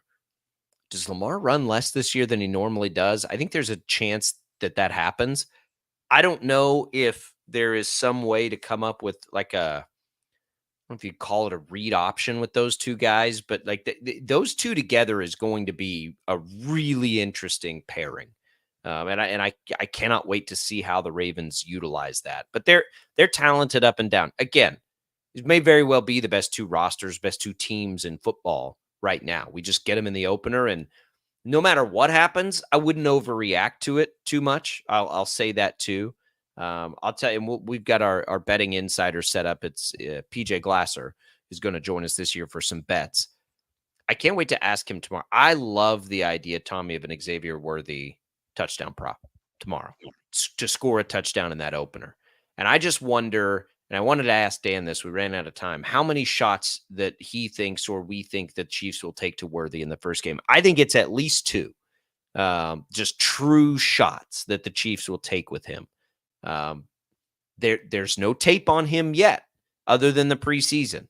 So it feels as ripe as ever to try and set up those shots. I like that tomorrow as a part of the betting extravaganza that I'm sure will happen in that opener that everybody can't wait for. But it'll be fun. Let's go back to some stuff Shreya talked about with us there, Tommy. If you missed, by the way, Dan Israel talking Chiefs, Shreya Lotta talking KU, you can go back and listen to those for free on the Odyssey app. All the shows are there for you, podcasted out. It's a great way to take in the program. If you haven't checked it out, just download the Odyssey app. You can go to kfhradio.com. KU, Illinois. Honestly, it's for both K-State and KU, but true road games in week 2, 5.5 points feels probably about right for KU, 10 points for K-State. These are and they're both favored in the games, which they should be. They're both ranked right now. And what's been sort of a wacky college football year, I would say, to start, a little unpredictable, which is not surprising. It's predictable that it's unpredictable, right, with the transfer portal. But you got some weird stuff happening with teams that people thought might be really good, losing games early. these are trouble spots, probably more than they ever have been. True roadies against teams that, every team can get a whole lot better faster than they ever could before. And that's why, like, when we talk about, like, who knows, right? Like, there's so much of this that feels unknown when it comes to college football early in this season. And watching the games that you watched over the first, let's call it a week and a half, I think prove it. Like, we don't know how this is going to go. Well, case in point is a team like Florida State. Right. They were a top 10 team and they're 0-2. And they're playing teams that should be considered pretty simple and easy victories for the most part in Georgia Tech and Boston College, and that hasn't happened. So yeah, any team can pop up and bite you, at any time. Colorado very nearly got bitten by an FCS team, North Dakota State, last week. So anything can happen in college football. I think that both KU and K-State were similar in their first games in the fact that offensively both teams were a little sloppy. But both teams are replacing their offensive coordinators. Both teams are getting quarterbacks kind of up and running. Jalen Daniels getting him back up and running, and Avery Johnson, it's his team finally. So it was a good warm-up for both teams. I think that there absolutely are some similarities because if you look at the final stat lines for both Jalen Daniels and Avery Johnson from week one, neither one was particularly great. They were both okay. They were fine. Jalen Daniels only played in the first half.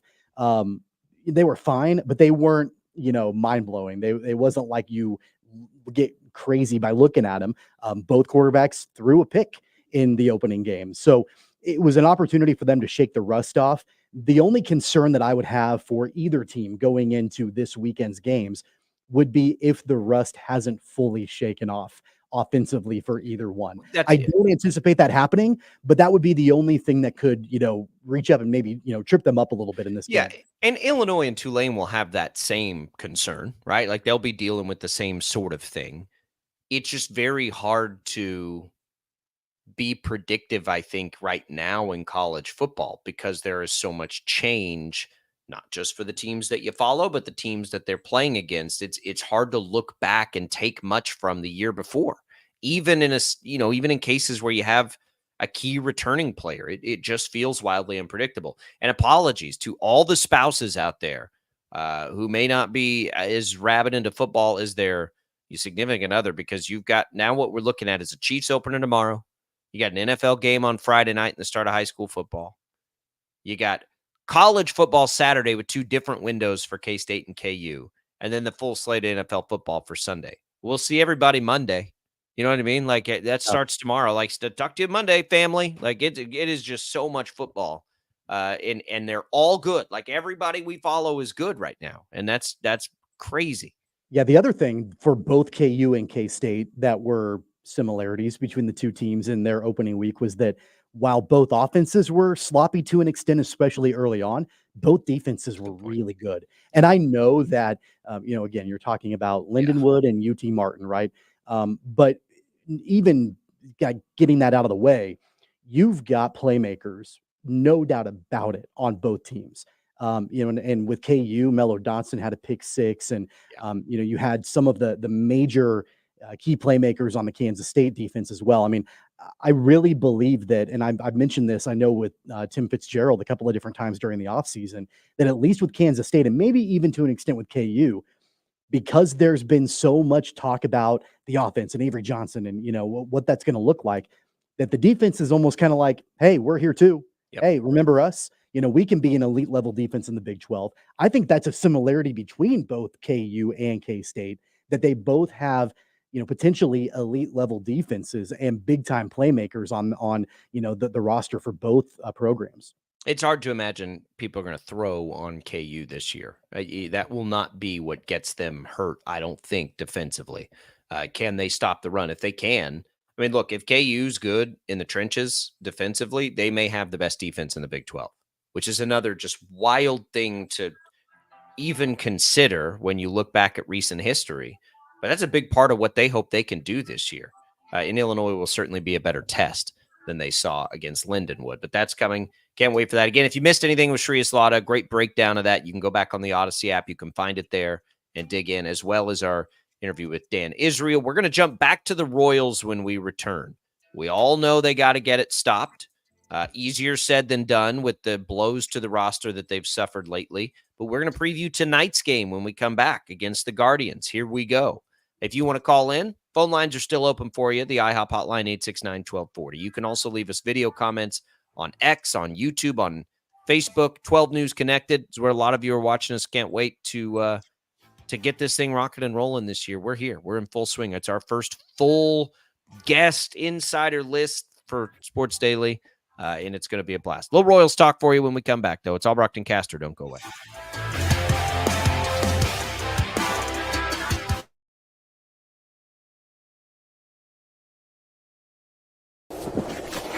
Colin Huck's power washing is like getting to the top of Mount Everest with only a bag of beef jerky and a soda.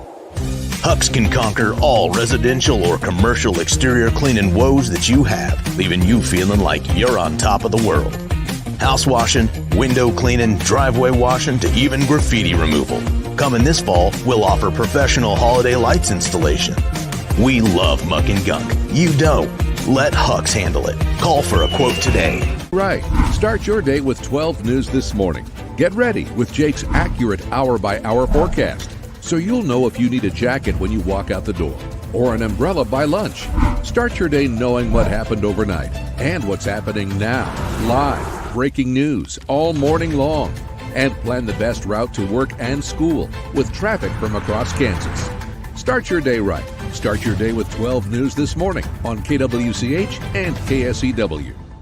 Hey, Wichita, Jim Rome here, celebrating over 25 years as the #1 midday sports talk show on Wichita Radio. Find out why. Tune into The Jungle, weekdays 11 until 2 on 97.5 and 1240 KFH. Sometimes people tell us, I don't get it, it's just tea. But let me tell you, we are so much more than just tea. With more than 25 flavors, the possibilities are endless. Come on in and try them all for free to find your favorite or get us on the go for your busy lifestyle. And don't miss happy hour every day for half-price cups of tea.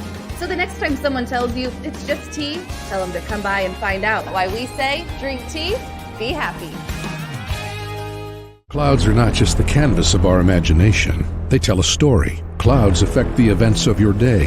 Sometimes they growl, sometimes they inspire, but they're always the messengers of nature's mood written in the sky. Storm Team 12 understands the language of clouds. We're dedicated to decoding their message so you know what to expect. Behind every cloud, there is a story waiting to be told. Trust Ross Jansen and Storm Team 12, alerting you first to the impact on your life. When you need help, remember, you're not alone. We are here. We are neighbors. We are together. We are Kansas.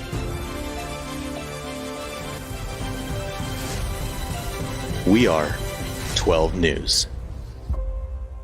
They say it takes a village. Come together and support local businesses in our neighborhoods. When you contribute to local shops, more money goes back into the economy. Shopping local makes our state stronger. So give back to the communities you love and watch our businesses and communities thrive. Shop local and be Kansas proud. At 12 News, we know you're busy, which is why we're here whenever you need us. Anytime, any screen. With live breaking news. Critically hurt after an apartment. Storm Team 12 forecast. Snowing for many miles. And the stories you don't want to miss. The scene's still very active. Just right search KWCH 12 News wherever you stream and catch up on the latest news of the day. All for free and on your schedule, hopefully making your day a little bit easier. And did I mention the Storm Team 12 forecast? 12 News whenever you want.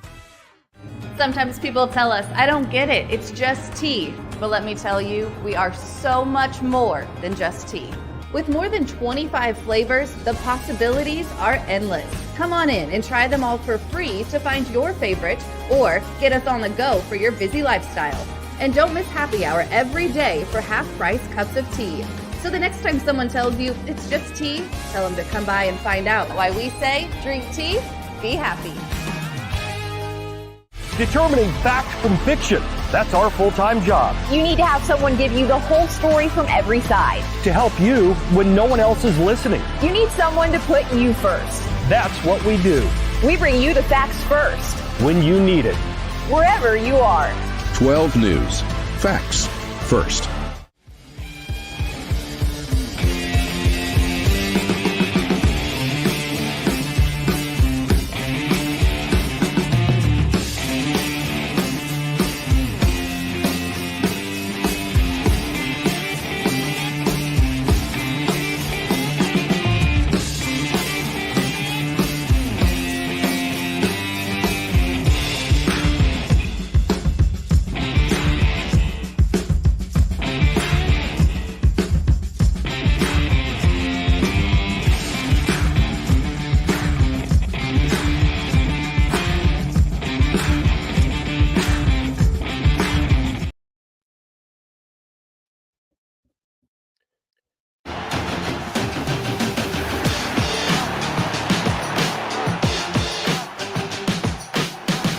All right, welcome back, everybody. It is Sports Daily here on KFH. Jacob Albrock, Tommy Castor with you as we get you ready for the Royals tonight. You'll hear the game right here on KFH and on the Odyssey app, your home of Kansas City Royals baseball. Look, 7-game losing streak. It has been rough. It has been rough just trying to stay healthy. They've had a lot of things going sideways on them. It would sure be nice if Seth Lugo could return to form as this team's ace. A Cy Young candidate not that long ago. He was really good in his last game against Houston. Really good. Still lost. 7 innings, just a run allowed. He had really struggled, though, in the 4 starts prior to that. But maybe a good sign against Houston. And it sure feels like right now the Royals will need him to be that good again. They're going up against Lively. Let's see. Did they miss Lively the last time through the rotation? Give me 2 seconds. I'll check that for you. They did. So they did not get Lively in that prior series. You got to go back to June 27th for his game against the Royals. 6 innings, 2 runs. So he was pretty effective then. But look, we talked about this off the top. For me, with the Royals, as you get Lugo trying to do his thing, it's all about a longer-term survival play while they sort things out. It has shifted from, pre-collision that derailed the entire season seemingly. It was, can they win the division? Can they position themselves and do X, Y, Z? And can, the little tinkering that was required. Now it's almost like a reinvention project. Can they go through this and figure out, it's not a new way to win, but it's a different way, most likely. You're going to have to lean heavier on starting pitching than you hoped you'd have to because Ursig is broken. And there ain't anybody coming to solve that right away. Now, the bullpen is a big, big problem. So the offense then has to step it up a little bit and help give a little cushion to the bullpen, but they got to do it without their one of their stalwarts in the offense, Vinny Pasquantino. So it's got to be a little bit different. You got Tommy Pham there at the top. You got what we thought maybe hopefully they would get at the trade deadline. You have it now. Can they table set a little better for Bobby Witt Jr. and to another degree Salvador Perez? I think they need to put Perez behind Bobby Witt Jr. in the lineup. It's going to be tricky, Tommy, but it's not the same conversation we were having a week ago. It's not, because it's like there's a totally different team out there. Just look at the lineup. It's like we're looking at a different team than we were a week ago. Yeah, I mean, it's been a full week since this team has scored more than 3 runs in a game. And before that, they were putting runs up on the board for the most part. When they took the first 3 games of the Guardian series, they scored 9, 6, and 5. And since that time, it's been 3, 2, 2, 2, 2, and 1. So it's declined. It's gotten worse, as time has gone on. Now, again, I think fatigue plays a large part in that. And when you've got your star players in the lineup that are still healthy in there, in Witt Jr. and Perez, that are slumping because they're tired, I think that has a lot to do with it. I mean, there's not a team in Major League Baseball that needs a day off more than the Royals do that's coming tomorrow. you've got to salvage this Guardians series. You've got to at least take a game from them in this finale today. You need to do that so you go into the off day and you can try to recoup a little bit and get some kind of rest before you then kick off a big weekend against the Twins. If you want to continue to keep pace in the wild card race and not risk losing the cushion that you have, then you absolutely need to finish off this series well, snap that losing skid, and then take a day off and regroup and get ready to go for this weekend. And hope the teams around you keep struggling. I mean, the best thing that can happen for the Royals, honestly, for the rest of the season, not necessarily for the postseason and their chances to win in the postseason, that they will have to fix some things for that. But just in general, will be for the cream to continue to rise to the top in the American League. For, Baltimore, the Yankees, and Houston probably. And other than today, Cleveland, just win a whole bunch of games down the stretch, and hopefully they play series against some, Boston and Seattle and Detroit. The reality is, I think their best chance to get there will be for everybody to continue struggling, because it's going to take a little while. It's going to take a little while, I think, to get this. Hey, look, it's a risky proposition to have to rely on other teams to help you out in your position in the standings and in the playoff picture. You've got to take care of business yourself. Sure. That's easier said than done. And they just need a little time. The problem is they're running out of time, and they just need a little time to try and iron it out. We'll find out tonight. Again, coverage right here on KFH. We'll come back. We'll put a bow on everything next on Sports Daily.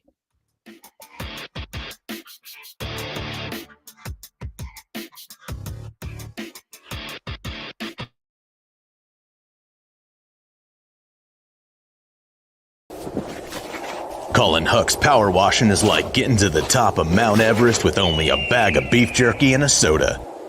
Huck's can conquer all residential or commercial exterior cleaning woes that you have, leaving you feeling like you're on top of the world.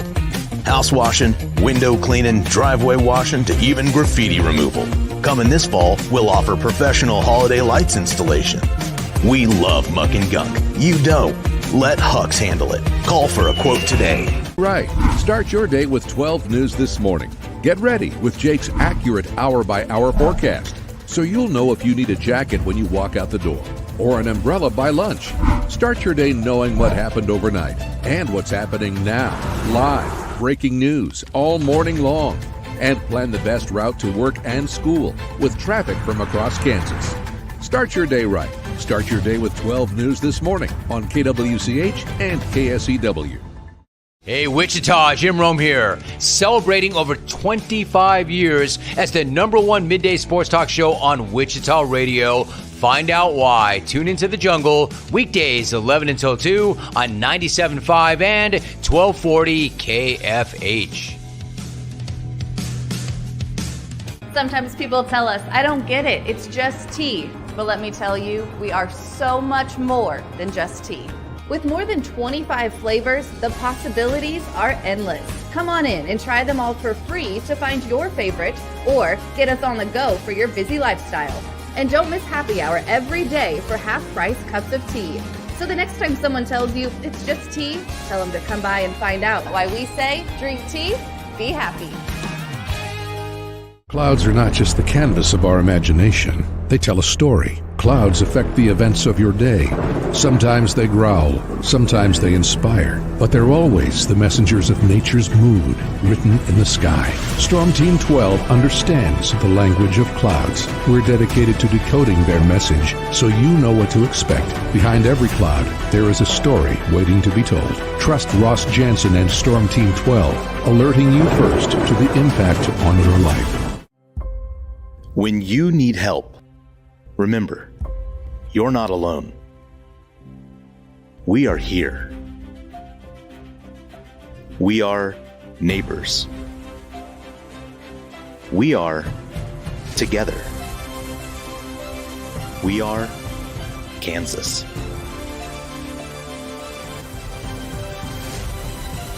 We are 12 News. They say it takes a village. Come together and support local businesses in our neighborhoods. When you contribute to local shops, more money goes back into the economy. Shopping local makes our state stronger. So give back to the communities you love and watch our businesses and communities thrive. Shop local and be Kansas proud. At 12 News, we know you're busy, which is why we're here whenever you need us. Anytime, any screen. With live breaking news. Critically hurt after an apartment. Storm Team 12 forecast. Snowing for many miles. And the stories you don't want to miss. The scene's still very active. Just search KWCH 12 News wherever you stream and catch up on the latest news of the day. All for free and on your schedule, hopefully making your day a little bit easier. And did I mention the Storm Team 12 forecast? 12 News whenever you want. Sometimes people tell us, I don't get it, it's just tea. But let me tell you, we are so much more than just tea. With more than 25 flavors, the possibilities are endless. Come on in and try them all for free to find your favorite or get us on the go for your busy lifestyle. And don't miss happy hour every day for half-price cups of tea. So the next time someone tells you it's just tea, tell them to come by and find out why we say drink tea, be happy. Determining fact from fiction. That's our full-time job. You need to have someone give you the whole story from every side. To help you when no one else is listening. You need someone to put you first. That's what we do. We bring you the facts first. When you need it. Wherever you are. 12 News. Facts first.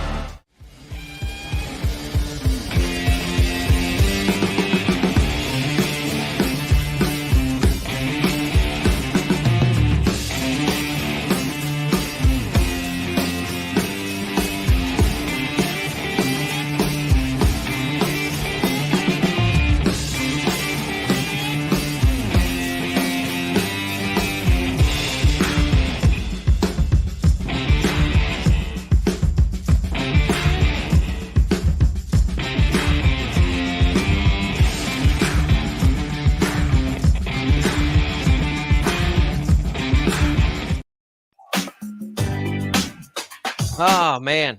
What a fun day to be back. Glad to be back. Glad to be in the mix. We've got Chiefs tomorrow. We've got Tim Fitzgerald coming tomorrow to preview K-State. We got our betting insider, a new one to introduce you to tomorrow. Pick his brain about some of these games. It's going to be a blast. Thanks, everybody, for listening, for watching all the different ways you take in the program. Tommy, here we go. Full steam ahead. Enjoy that Hawaiian shirt the rest of the day. I will. I don't know. They're not going to let me wear it on air at work. On TV, fun haters, I guess. But we can wear them here on Wednesdays. For Jad, for Tommy, I'm Jacob. We'll see you tomorrow.